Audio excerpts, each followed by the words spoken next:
ओम नमो भगवते वासुदेवाय. ज्ञानदेवांचा आत्मसंवाद. लेखन व वाचन सौ मनीषा भास्कर अभ्यंकर, महाराष्ट्र, मिरज 416410. प्रकरण पहिलं. शिवशक्ती समावेशन. शिव व शक्ती जागृत झाल्यावर काय होतं? ओवी आहे 15वी. हे दृश्य विश्व म्हणजे शिवशक्तीचा स्वप्नातील व्यवहार आहे. त्यातील एक जरी जागा झाला तरी घरवात गिळून काही नाही असं ते करून टाकतात. आता काही नाही अशी स्थिती म्हणजे येथे ज्ञानदेवांना शून्यवाद अभिप्रेत आहे का, अशी शंका निर्माण होते. त्याच्या स्पष्टीकरणार्थ ज्ञानदेव सांगतात की दोही अंगांची आठणी गिवसित आहाती एकपणे, जाली भेदाची या वाहणी अधाधी जिये.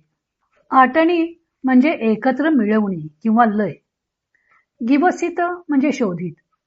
जाली म्हणजे होतात. भेदाची वाहणी म्हणजे भेदाच्या प्रवाहामध्ये. अधाधी म्हणजे अर्ध्या अर्ध्या रूपाने. जिये म्हणजे जी दोघे. शिव व शक्ती यांच्या दोन्ही अंगांची आटणी होऊन त्यांचा दोनपणा नाहीसा होऊन त्यांचे स्वरूपतः ऐक्य तेवढे शिल्लक राहते. त्यांना एकाकीपणाची प्राप्ती होते आणि द्वैताच्या उभारणीत पुन्हा अर्ध्या अर्ध्या भागाने ती प्रतीत होतात. स्वामी स्वरूपानंद आपल्या अभंग रूपांतरात म्हणतात, दोन्हीही ती होती स्वस्वरूपी लीन, भेद आटवून निजैक्यत. होनी आपण मग अर्धी अर्धी, दाविती अभेदी भेद जैसा. आपुले आपण भोगावे वैभव, अनादि स्वभाव स्वरूपाचं. शिवशक्ती रूपे म्हणून स्वरूप, ऐसी भोगी आपण आते. ज्ञानदेव सांगतात की शिव आणि शक्ती यातील एकाला जरी जागृती आली तरी घरवात गिळून टाकतात. म्हणजे शिव व शक्ती या दोन्ही अंगांची आटणी होते व ते दोघे आपले एकपण शोधतात, म्हणजे एकपणाला प्राप्त होतात. ते दोघेही आपल्या मूळ स्वरूपात राहतात. एकाला जरी जाग आली तरी शिवाच्या शिवत्वाचा व शक्तीच्या कर्तृत्वाचा संकोच होतो व उभयतांचा दोनपणा नाहीसा होतो. त्यांचं ऐक्य होतं. त्यांना अधिष्ठानभूत एकपणाची प्राप्ती होते.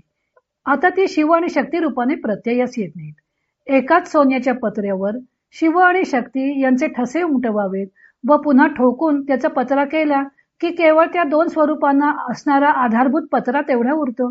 त्याप्रमाणे शिवशक्ती जागृत होऊन एकरूप होतात व केवळ पूर्ण शंभू तेवढा उरतो. त्या दोघांना आधारभूत असणारे शिवतत्वच तेवढं राहतं. जागृती आल्यावर पुन्हा कधीतरी निद्रा येते. पुन्हा शिवाच्या स्वरूप भावाचा संकोच होतो. पुन्हा तो जीवभाव स्वीकारतो. त्यामुळे पुन्हा भेदाचा प्रवाह सुरू होऊन शिवशक्ती असे अर्धे अर्धे भाग होतात व पुन्हा विश्वप्रपंचाची उभारणी होते. सर्व विश्वाबाबत मानवांची प्रतीती ही भेदात्मकच असते.